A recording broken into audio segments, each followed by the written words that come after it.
talk about. There are not many people of the generation that remember it. The right honourable gentleman served with distinction in the last war. I never killed anyone, but I wore uniform. But I was in London in the Blitz in 1940, living in the Millbank Tower where I was born. Some different ideas have come in since.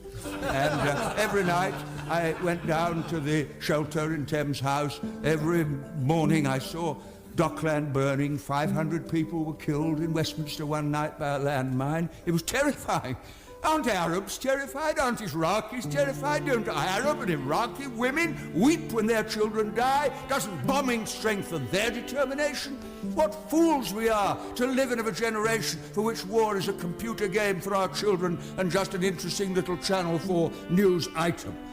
Every member of Parliament tonight who votes for the government motion will be consciously and deliberately accepting the responsibility for the deaths of innocent people if the war begins, as I fear it will. Now, that's for their decision to take.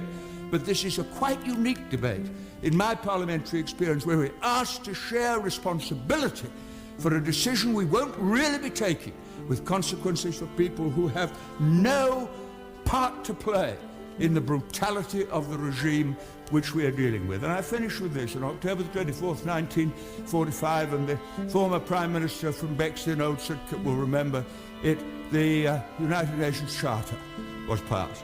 And the words of that charter are etched into my mind and move me even as I think of them. We, the people of the United Nations, determined to save future generations, succeeding generations, from the scourge of war, which twice in our lifetime has caused untold suffering to mankind. That was the pledge of that generation to this generation, and it would be the greatest betrayal of all if we voted to abandon the Charter and take unilateral action and pretend we were doing it in the name of the international community. And I shall vote against the motion for the reason that I've given the House.